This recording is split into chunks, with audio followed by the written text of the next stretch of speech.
Hello there, welcome to Learn Extra. I'm Mark Ancelotti, and today I'm going to be doing a lesson on coordinate geometry. The real emphasis of this lesson is on the circles and all the analytical coordinate geometry that relates to circles. It is, of course, a grade 12 lesson, and we're going to be working through a series of past paper questions. So let's dive into today's lesson. My first question we've actually encountered in a previous lesson where we looked at the relationship between the lines, but now what we're doing is we're looking at the circle aspects. So let's look at the information that's presented. I have a rectangle, P, Q, R, and S, and I'm trying to find the equation of the circle that has diameter PR, and that is really important. So I've got this diameter PR.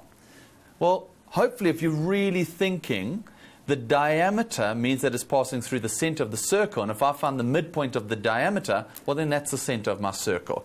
So I can just go and find where the midpoint is. Okay, so I'm going to work up on the side so I don't lose all the information. And I'm going to start by finding the midpoint of PR. And we know, well, then the midpoint is just the sum of the two x's. Okay, minus 4 plus 6, all divided by 2, and then I'd sum the y's, which is just 0 plus 0, which is 0, all over 2, and therefore the midpoint then is going to be 2 over 2, which is 1, and 0 over 2, which is 0, and so this particular point, 1, 0, is also the center of my circle. So that is important. I can now take the center of my circle and put it into the formula, knowing that it's just the radius that I still need. So let's go and put it into this. Remember that that center, that 1, 0, is actually the coordinate AB, which is the A and B here, which is the center of the circle. So the equation of my circle as it stands right now would be x minus 1 all squared plus y minus 0. I'm not going to put y minus 0 because y minus 0 is just y squared is equal to r squared. And now my real focus is how do I find the radius?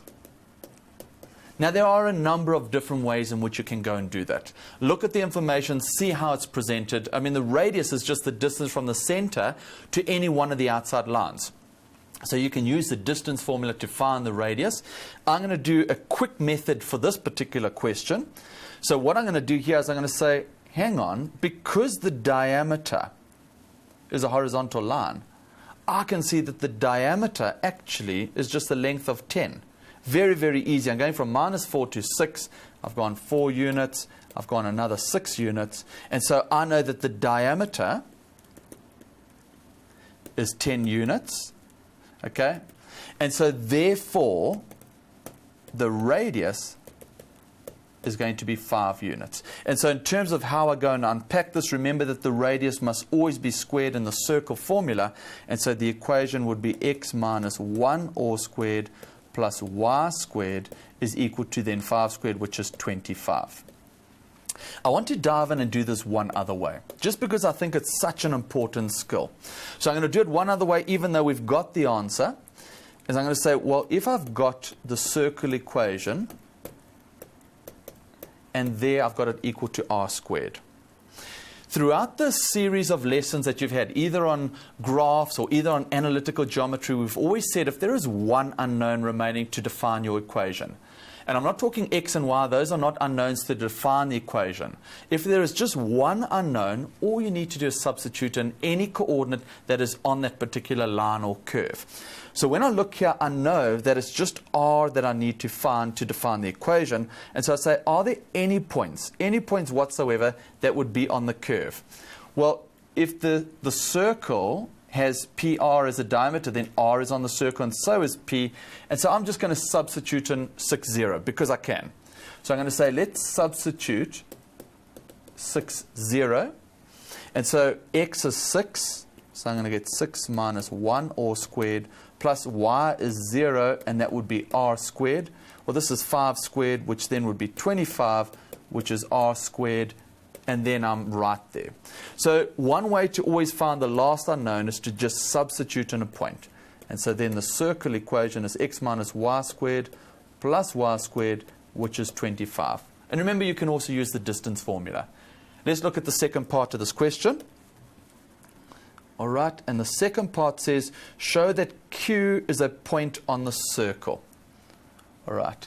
This is a lovely question because we know that we've got the center, 1, 0. I'm just going to go and write down what the equation of the circle was. So the circle equation was x minus 1 all squared plus y squared is equal to 25. For those of you that are at home, you should know that Q lies on the circle, especially if you've done paper 3. Because if you've got a diameter and it subtends an angle on the circumference, well, that angle would always make a right angle. And you know this is what we call angle in a semicircle. But the question wasn't prove, the question was show. And so you're using your analytical geometry, and we're going to go and see if I can show that. All right. Well, I'm checking 0.44. Now be very, very careful. If you are testing if a point lies on a particular curve, what you need to do is you need to substitute in the one side, see what you get, and compare that to the right-hand side. Slightly different when you've got straight lines or you've got a parabola and you're testing a point. So normally you would sub in the x, independently sub in the y, and compare those two answers. Now what I'm going to do is I'm going to say, well, let's see what the left-hand side would be when I substitute in that 4, 4. So I'll just work with the left-hand side. So what am I going to get? 3 squared plus 4 squared. Well, 3 squared is 9. 4 squared is 16, and that gives me 25. And then I'm going to go and look at the right-hand side. And the right-hand side is 25. And because this balances, okay, and that's a very, very important skill. I can't make them equal. I'm not solving for x or y. I'm trying to show that the left-hand side and the right-hand side give me the same value. So now I can conclude, therefore, Q is on the circle. Let's just talk a little bit about some of the other questions. And I don't want to ramble on too long. But very often in the matric exam, you get something like this. It's either, is the point on the circle? Does the point lie inside the circle? Does the point lie outside of the circle? And really my approach is exactly the same. So let's look at that. If someone said, is Q inside the circle? Or they gave me some point there. And they said, is it outside the circle? Or they gave me some point there and said, is it inside the circle? What I would do is I would substitute in my coordinate. Okay? So for here, I would sub my point. And then what would happen is if this here is the radius squared, then if when my point is substituted in, if the left-hand side is less than the radius squared, well, then that point would lie inside the circle. Okay, try to understand. I've taken any random point they've given me, put it into the circle equation, and I'm comparing the left-hand side to the radius squared. The other possible option was the left-hand side was actually greater than the radius squared. So if this value is much more than the radius squared, intuitively it makes sense. It is then outside the circle. And then, of course, what I've just done now, which is part 3, I'm saying, well, if the left-hand side is then equal to the right-hand side, which is the radius squared, then it lies on the circle. All right, and that's a common question, and hopefully now you're well equipped to go into the exam and ace that question and get full marks. First question is a very short question, but we're still going to go nipple for an ad break, so charge your batteries. We'll see you in a few minutes' time. Take care.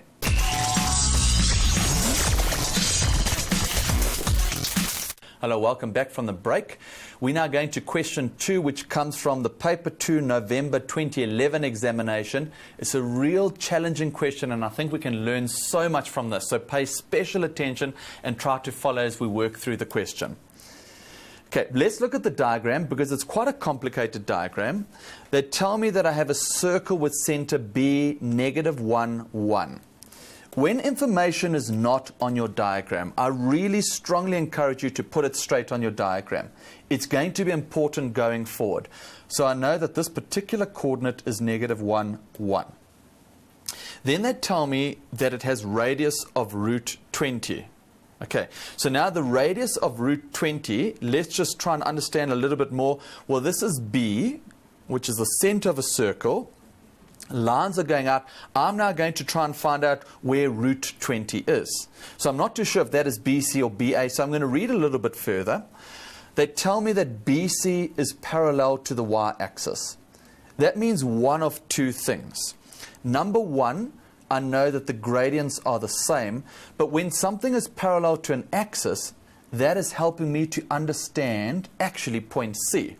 Because if it's parallel to an axis, it's totally vertical, which means then that this x value here is exactly the same as the value there at C, which then is -1, and I don't know what the y part is. I'll see if there's more information, but I don't have that. Actually, I do. So they tell me it's parallel to the y-axis, and CB, so this particular length here, is 5. The fact that the length is given to me might be relevant in this particular diagram, but it's really important in terms of finding C, because if the y there was at 1, and I've gone up another 5, well then this y value at C would be 6. So I've gone to go and understand that. Now I read further. So what I'm really trying to teach you here is that as you read the information, don't just read it. Number one, transfer the information, but you keep saying to yourself, why did the examiner give it to me? How can I use it? So we keep saying that how part. How can I use it and apply it to my diagram? Because in essence, that is you solving the question before you even start. You're putting that relevant information so you can use it. They tell me the tangent to the circle at A. Okay, that has really helped me. That is so critical. Without maybe you even realizing, I now know where the radius is. You see, they're telling me that A is the tangent to my circle, which then means if B is the center and this is the tangent, then AB would be the radius. Okay, so that requires a little bit of insight. I then know that if there's my tangent, then AB would be the radius, and they told me that the radius was root 20. Okay, so that is important. I know it said it's shown. I've shown it. Perhaps on the exam question it was shown. But we're just interpreting the information in a very important way.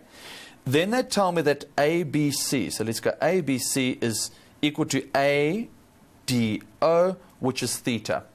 Now, this is not just any random thing. They're not just telling me that's whatever angle and that's whatever. The examiner is telling me that this particular angle and that particular angle are exactly the same.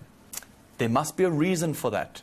I might not know now, but later on as I unravel the question, I've got to say, why? How can I use it? What is relevant? And that's very important. So let's go look at the first question.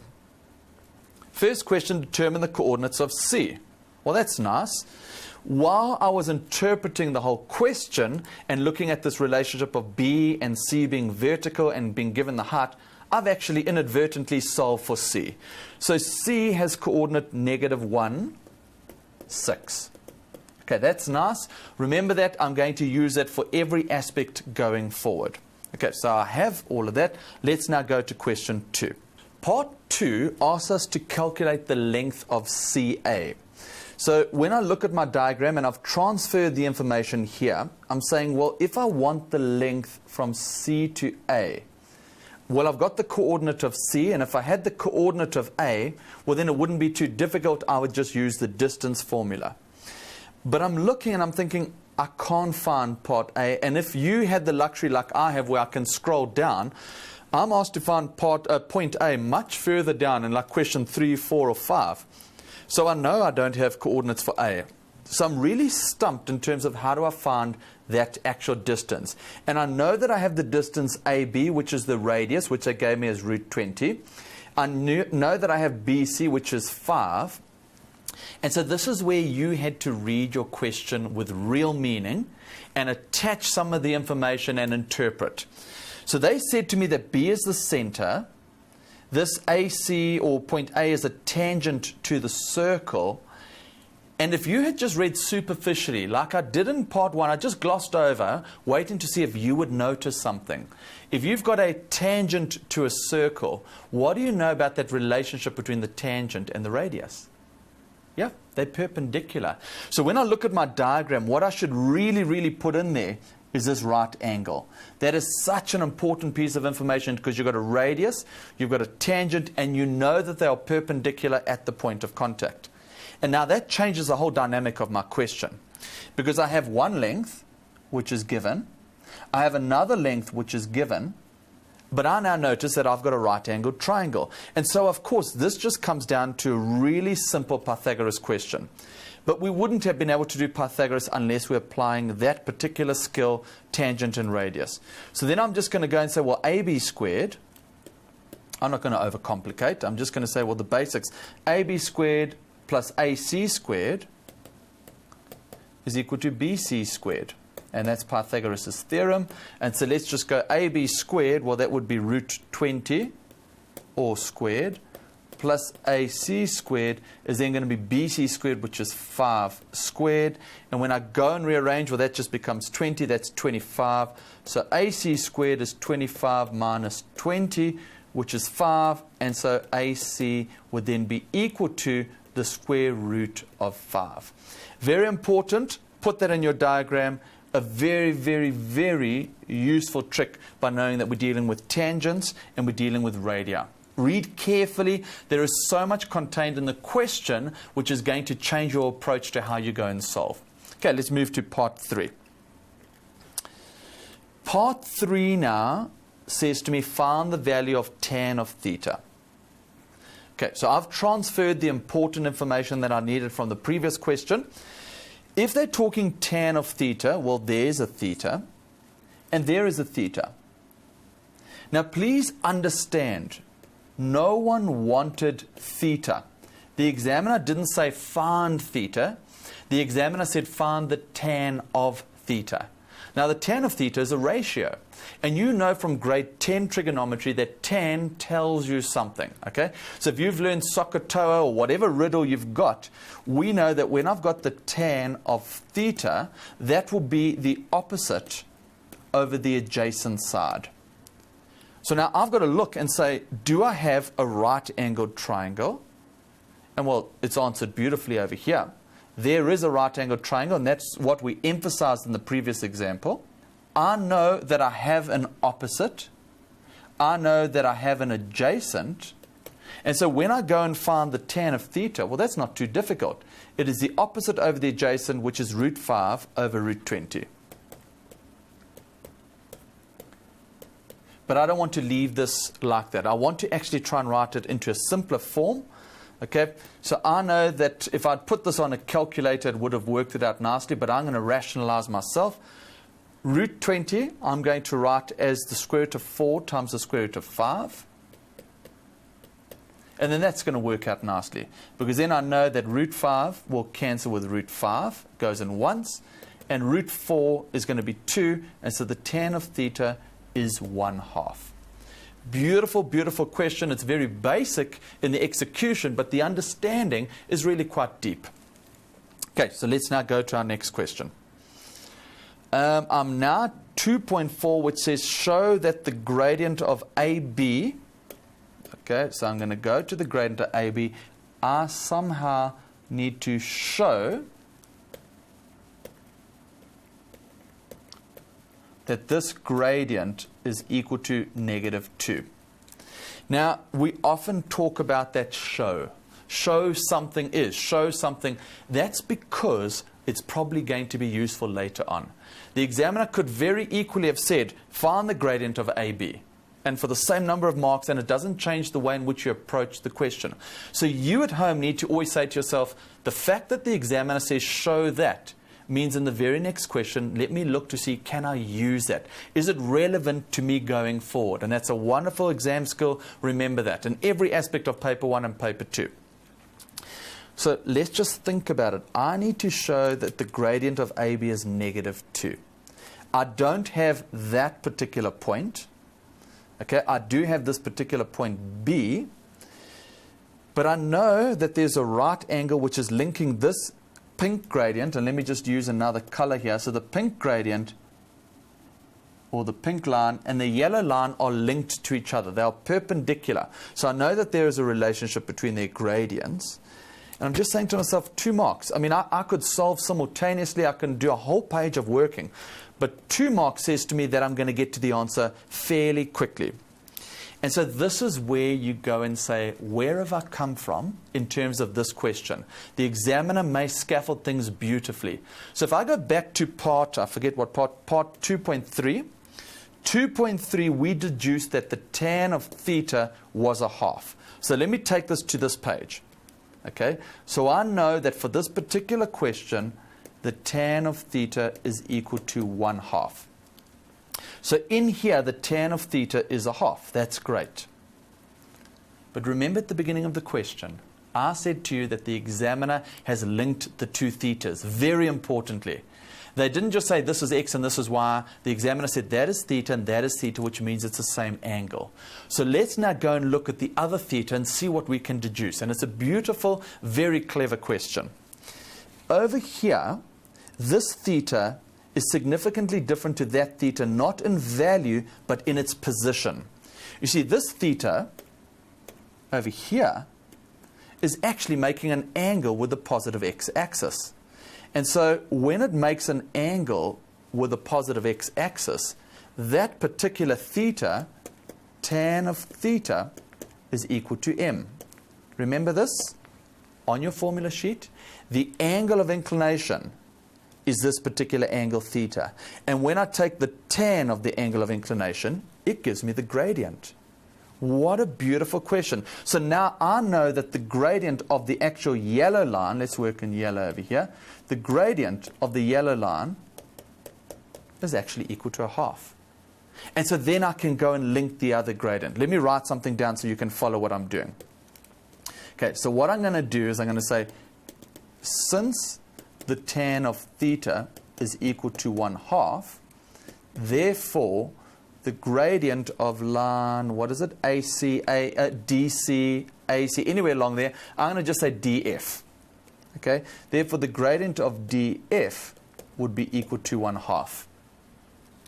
And that now enables me to go and find out the pink gradient because they are perpendicular. And so then I can conclude, well, therefore, the gradient of AB would be equal to -2. What we notice is that they are negative inverses of each other. Look closely. So we flip it over and change the sign because I'm going to say since the tangent is perpendicular to the radius. Or you could say anything to show the examiner that you realize that that was a right angle and therefore those gradients were perpendicular. So I'm just saying, well, the tangent and the radius were perpendicular to each other, and that's how I moved from the yellow to the pink. A beautiful, beautiful question where you were linking one answer to another answer and interpreting it in the context of the fact that theta is the angle of inclination to give me the gradient of the line. It is such a beautiful question, and I think if you really paid attention at home, you would have grown your knowledge greatly. Okay, let's now go to part 5. And what is part 5 saying to me? Go and find the coordinates of A. Now remember that up to this point, you have some information. So you have got the gradient of line segment AB. You have got the gradient of line segment DF. And I've got point A somewhere in the middle. And I always say to my students, when you look at A, say to yourself, well, how is it linking stuff? And you should see that that's where the two lines intersect. And as soon as I talk intersection, I'm talking simultaneous. And so there's a very strong chance, there are different ways of solving, granted. But when you're solving simultaneously, when you're looking at intersections, you're creating lines and solving in that way. So let's see, 6 marks, yes, that's reassuring me that there's a fair amount of working. And so I am going to go and solve simultaneously. Oops, simultaneously. Let's just leave it as simult. So now, I'm going to try and find this coordinate. That means I need to find the equation of line AB. Not too difficult. I've got a gradient. I've got a coordinate. Then I'm going to find the equation of line DF. Again, not too difficult. I've got a gradient. And I have a particular point on that line. So once I've found the two equations, I solve simultaneously. So let me document nicely for the examiner. So I'm going to find equation AB. So I start off and I say, well, the gradient of AB is -2. You see, if you couldn't do part 4, it was given to you. So you can use it. That's why the examiner said, show that the gradient is -2. And therefore, line AB is going to be y equals negative 2x plus c, where I go and substitute in point B, which is negative 1, 1. Put in your x, put in your y. So this is now going to be 1 is equal to 2 plus c. So when I take that across, c would be negative 1. And so therefore, this equation is going to be y equals negative 2x minus 1. I'm just going to highlight it because otherwise I might lose it later on. Oops, let's use a different color. So that is my one equation. Now let me go and find the other equation, and I'm looking at the line segment DC. So I know the gradient's a half, and I know it's going through point negative 1, 6. So I just need to know that I'm going to substitute negative 1, 6, and I'm finding line segment DF. So therefore, equation DF is going to be y is equal to 1/2 x plus c. Remember that I'm going to go and substitute in that point negative 1, 6. Wherever I see x, I put negative 1. Where I see y, I put 6. Okay, unfortunately, I can see I'm going to get fractions. Half of negative 1 is negative 1/2. Take it over is then going to be 6.5. You know, quite often it's easier to deal with the top-heavy fractions, so I'm going to get 13 over 2. And therefore, this equation is going to be y is equal to 1/2 x plus 13 over 2.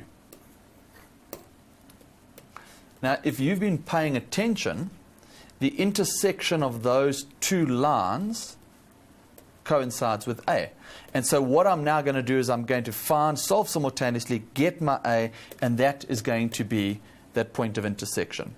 So let's go and equate them. You know that to solve simultaneously, you make the one variable the subject of the formula, which I've already got, and sub in place of the other variable. So that's not too difficult. So I'm going to get negative 2x minus 1 is equal to 1/2 x plus 13 over 2. Now, I don't enjoy fractions, so I'm going to try and remove all the fractions right up front, but you don't have to do that, but I'm going to multiply everything by 2. Times it by 2 will give me minus 4x minus 2 is then equal to x plus 13. And then if I take the x's to the left, I'm going to get minus 5x. If I take the numbers to the right, I'm going to get 15. And when I divide both sides by negative 5, I'm going to end up getting x is equal to negative 3. Now remember, that's not the point, that's just part of it. So now I need to go and find out the corresponding y. But I don't want to substitute into this equation that has fractions. I just don't really want to work with fractions. So I'll go to the other equation, which is negative 2x minus 1. I'm going to say sub into negative 2x minus 1. And therefore y would be negative 2 times negative 3 minus 1, which is going to be 6 minus 1, which is then 5. And so then point A is negative 3 and 5. And I'm going to put on the diagram in case I need that later on.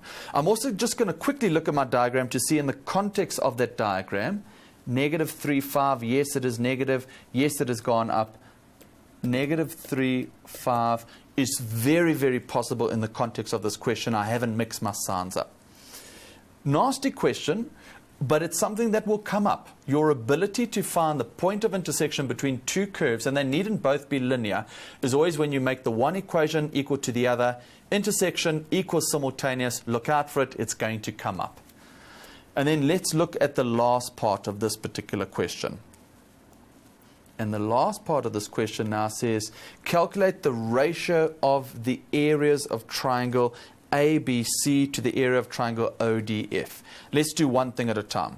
They're talking about ratios of area, so let's look at the area of triangle ABC. Now, I already have all the information on my diagram as I've been working along, so I'm just quickly transferring.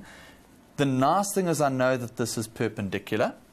I also know that the length AB from earlier, I think, was root 20. I'm just trying to see on the diagram here, root 20. And I knew that AC was 5 from earlier. Well, that's not too difficult. I can, actually it's root 5, sorry. I can go and work that out very nicely in terms of an area. The area of this triangle is just going to be half base times perpendicular height. So the area of triangle ABC is going to be half times the base times the perpendicular height. Now the nice thing is it was a right angled triangle, so I'm really just looking at half times the product of those two sides, which then is going to be half times root 20 times root 5, which is then going to be half times, or root 20 times root 5. When I multiply underneath the roots is going to be root 100, or root 100 is 10, so I'm talking half 10, which is 5 units squared. That's nice, not too difficult, and we've got that. So now they also want me to look at the area of triangle ODF. So I'm going to have to transfer some information. Let's look at ODF. Now hopefully if you're trying this at home, you'd be saying the examiner has actually been quite nice. Because when I'm looking at the ratio of this area, well, this is right angled. Because you're looking at a triangle that is formed along your axes. So to work out this area, I'm really looking at this as possibly what we call the perpendicular height. And I'm looking at this being my base. And so I'm saying, well, how would I find the height? If I've got the equation DF. So I'm just going to write it. I need to go back a page.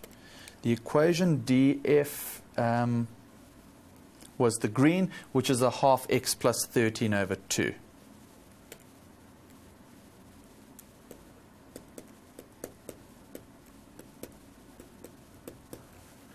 Well, hopefully now, when we're talking about this length OF, well, the length from the origin up would be the distance to the y-intercept, and the y-intercept is 13 over 2. So that perpendicular height is 13 over 2. Again, this question is beautiful because everything that I've done up to here historically in the question is being used in this last part. Now, I've got the perpendicular height. The real question is, how am I going to go and find this particular D? Because if I know what D is, then I've got that base length. Think at home carefully. How would I go and find D? Well, D is going to be the x-intercept. And so if I can find where we cut the x-axis, then I've got that length of the base, and then I can work out the area. So I'm going to go and take this equation, half x plus 13 over 2.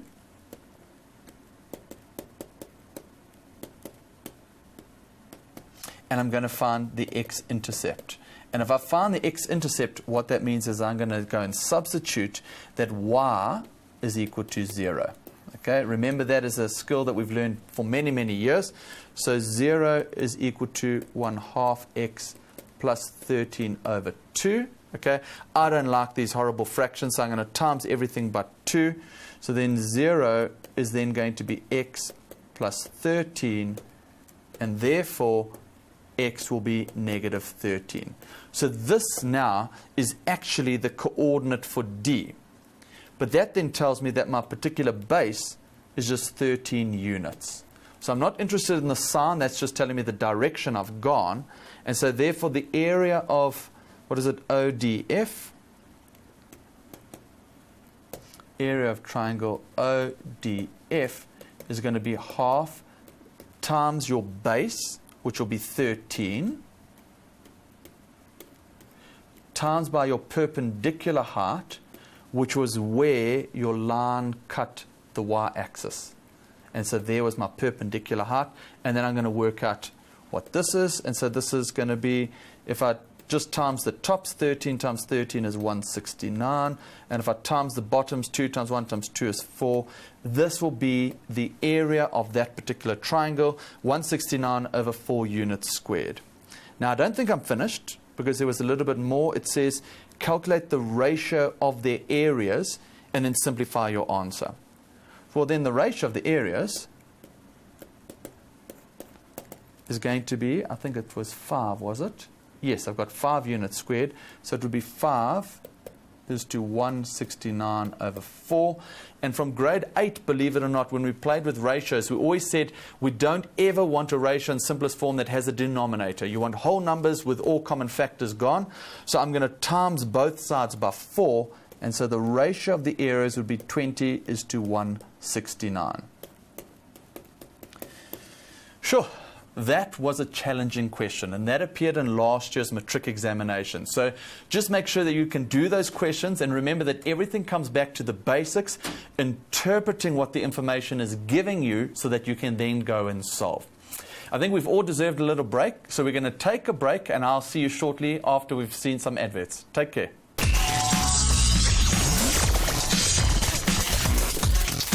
Welcome back. Let's look at a question 3, which has come from the February 2012 paper.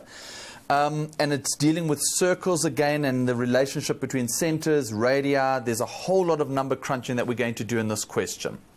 It says to us, in the figure below, a circle with center M is drawn. I can see that. And the equation of the circle is x plus 2, y minus 1, x plus 2 squared, y minus 1 squared is equal to r squared.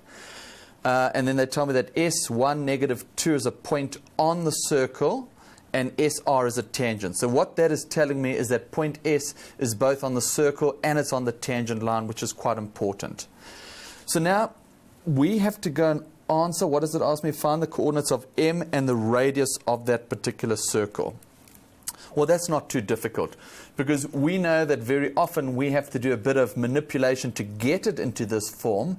But if we take the critical values out of each of these brackets, which would be negative 2 and then 1, that always gives me the coordinates of the center. Because remember that the standard form of the equation is of the form x minus a all squared plus y minus b all squared, which is equal to r squared.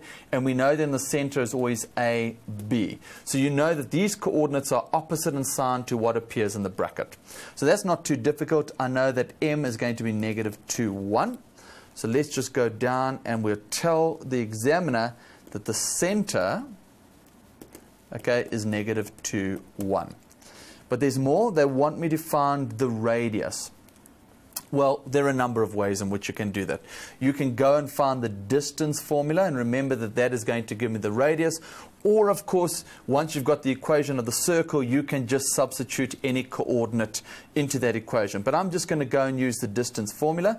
So I'm going to find, well, I'm going to say the radius is equal to the distance from M to S.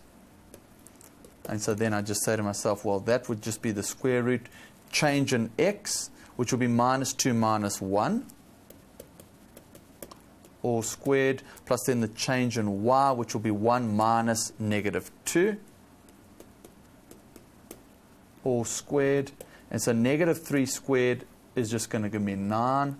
And 1 minus 1 plus 2 is going to be 3 squared, which is then just 9, which is going to give me root 18. And so, of course, when I want the equation of the circle, it would have r squared. But because I want the radius of the circle, it's 18. Of course, I can write that in simplest third form, depending on how the question is worded. So root 18 is the same as root 9 times root 2. And so that would be 3 root 2.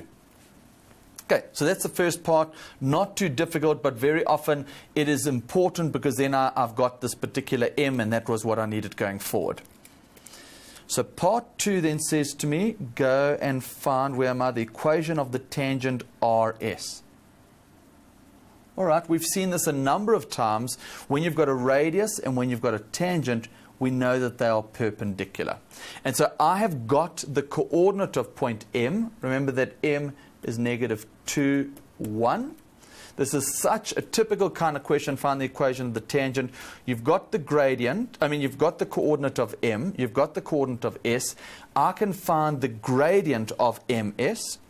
But because the tangent is perpendicular, that enables me to transform it to find the gradient of the tangent, and then I sub in any other point. I'm going to write alongside the diagram, because then it's easier for you to see. And I'll start off by saying, let's find the gradient of MS. So the gradient of MS, go and do the change in y, which is 1 minus negative 2, all over change in x, negative 2 minus 1. And so what I'm going to get over here is 1 plus 2, which is 3, over negative 3, which is negative 1. Just check your diagram. Yes, that is a negative gradient, so I haven't made a mistake. And I'm going to say, therefore, the gradient of the tangent is then going to be positive 1. And that is very, very important because I know that they are perpendicular. So any way that you would just show m1 times m2 is negative 1, or you tell me that the tangent is perpendicular to the radius, let the examiner know why you made that deduction. Now I'm very close because I've got the gradient of the tangent. And so therefore the equation of RS, well, that would just be y equals the gradient mx plus c, and then I'm going to go and sub in my point, and the point that I'm going to sub in is any point along RS, and so I've got 1, negative 2. And that's not too difficult. I'll go substitute that in, replace y with negative 2, replace x with 1, okay, and then I'm going to go and solve. And there we go. It's going to be, when I take it across, negative 3 equals c. Therefore, y is equal to x minus 3. And that there is the equation of my tangent. And just check the format, because on previous examples, they've asked me to rearrange it. That's the format they wanted. There we go. Perfect and done. Now let's get to part 3. And part 3 is a challenging part. So I'm asking you now, if you were slouching around on your couch, get up, pay attention, something you can learn from this next question. There's a whole lot of information. I just need to quickly transfer the center again. So the center is negative 2, 1. We knew the gradient of ms. I'm just trying to remember. I think we said that was negative 1. And what else are they asking me to find? So they say the circles having centers P and M. So now we know that P, it's a circle, that's the coordinate they give me, there is M. They will touch externally at point S. So when it means they touch externally, what is very important here is it's actually telling me that this tangent is a tangent line to both of them.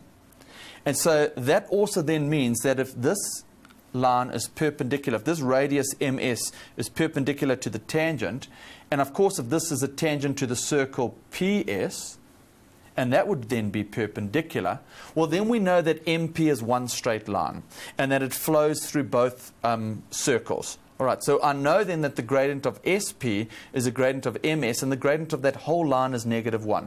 It's a very, very important concept, and we know that this concept is being touched on when they say the circles touch externally. Okay, so we know then that their radii will flow through to each other. They have a common tangent. Let's see what else they tell me.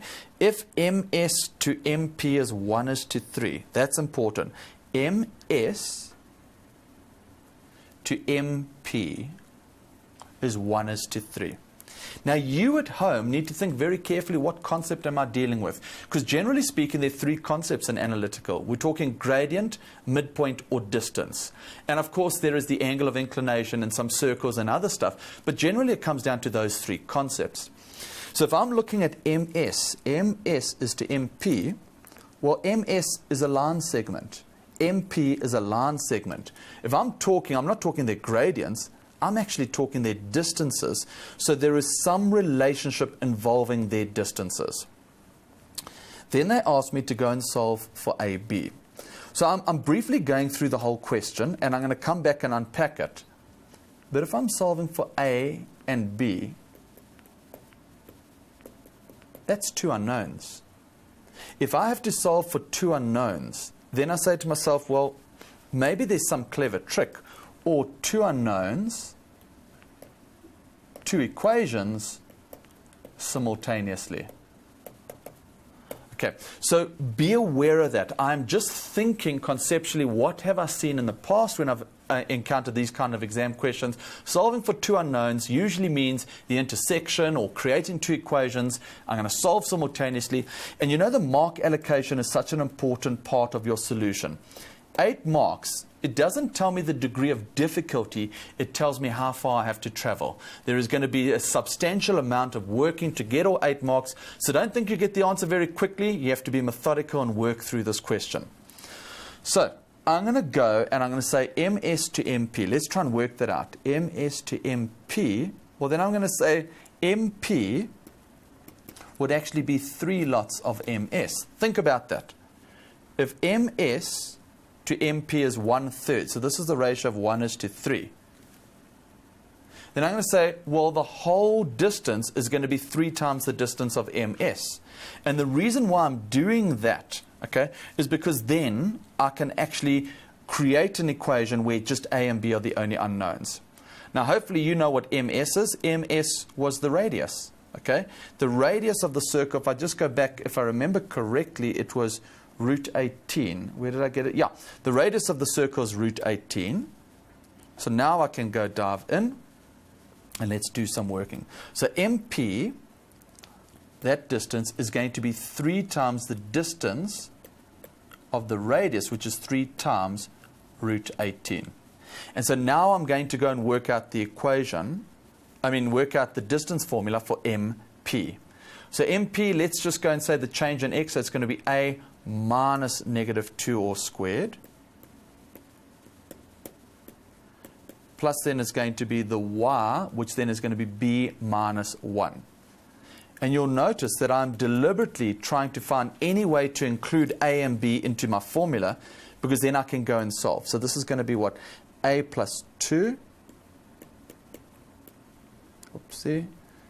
plus b minus 1 all squared, and that's under the square root, is equal to 3 times √18. Now, I don't want the roots. I'm actually wanting to try and get a's and b's in a nice, easy format to go and solve just now. So what I'm going to do here is I'm going to square both sides. Okay, so squaring the left-hand side is quite easy. That's not too difficult. And what I'm then going to get is a plus 2, okay, all squared, plus b minus 1 all squared. And then when I square this, I'm going to get 3 squared, which is 9, times by 18. And when I go 9 times 18, I get 162. So I've got one equation, a plus 2 all squared plus b minus 1 all squared is 162.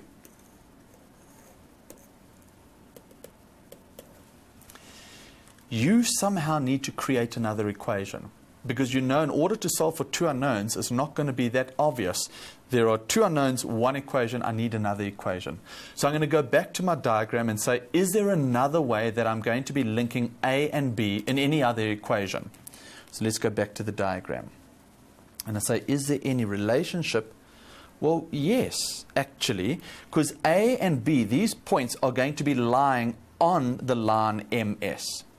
So I can go and find the equation of MS, and then I can go and somehow use A and B. So just to help me out, if you don't mind, I'm going to work alongside. Otherwise, I keep having to refer to the diagram. So I know I want to find the equation of line MP. Well, I just need the gradient segment for anywhere along here. And I know that the gradient is going to be -1. Remember, that was in part 2, I think it was. We've already done that, and we found that gradient. And now I want to find that equation, so I'm going to substitute in a point. So you know the equation is y equals mx plus c. And I'm going to substitute in this point 1, -2. Sub it in so that I can find c. So when x is 1, y is -2. -2 is equal to -1 times 1 plus c. That makes -1. Take it across. So it's going to be -2 plus 1 is equal to c, which then is equal to -1. And so your equation is y is equal to -1x minus 1. So I'm going to go down. And I'm going to say I've got another equation. Y equals -x minus 1. Okay, that's that straight line over here. I'm saying there's a problem, because I've got A and B and X and Y, and this is just not making sense. And this is where you have to do something really creative and clever. You see, this line is going through both circles, and it goes through both centers.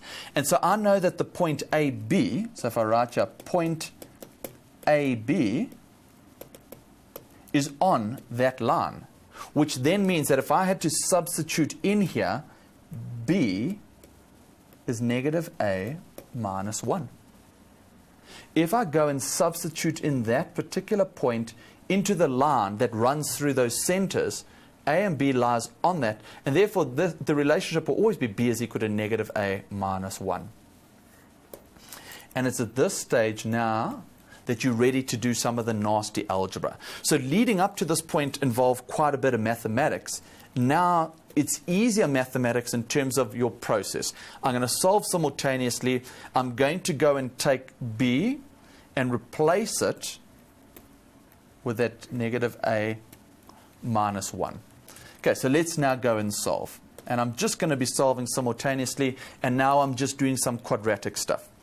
So this now is going to be A plus 2 all squared plus, now be careful because B is negative A minus 1.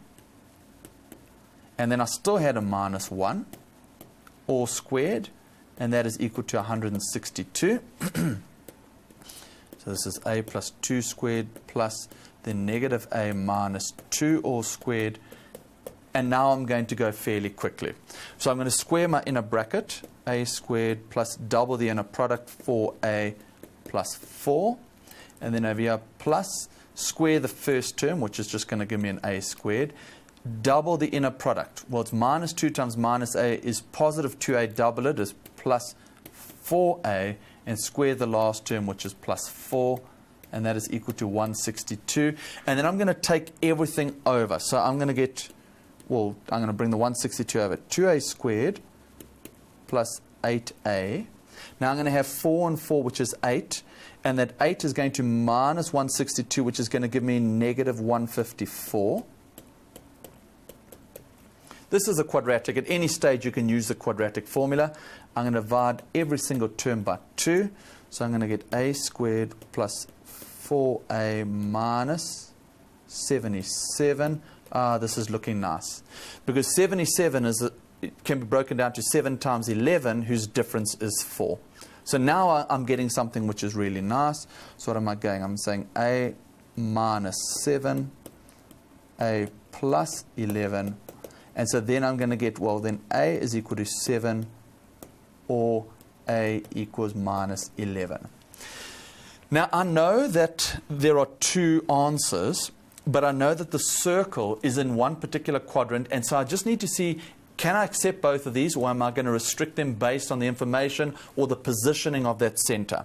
And so I just go back over here, and they tell me determine the coordinates of A, B. No, it's definitely inside a quadrant where I needed both A and B to be negative. So I can only take the negative solution, so I must just go down and see, did I get any negative solutions? Yes. So that then means that A would have to be negative 11. Okay? Hang on. Sorry, the A is positive, the B is negative. Oops, I nearly made a mistake. So the A is positive and the B is negative. So then I can't take that A. Actually, this is the A. So therefore, A is equal to 7. And now to go and find B, I must sub into any other easier equation. So what are the other equations? Oh, there we go. Much easier to take this one in pink, B is negative A minus 1, as opposed to the one in green. So B would be negative A minus 1. And so then I go and put in, so it's going to be negative 7 minus 1, which is negative 8. And again, I keep looking in the context of the question, was the y negative and the A positive? Yes, the y would have been negative. It's below. The A is positive. It's to the right. And therefore, point P is now going to be 7, negative 8. Sure, that concludes a really nice, challenging question. Not too difficult. You have all the skills and tools, so hopefully you'll be able to do well in the examination. That takes us to the end of this segment on analytical geometry. So from me, Mark Ansaradi, goodbye, and all the very best for your upcoming examinations. Take care.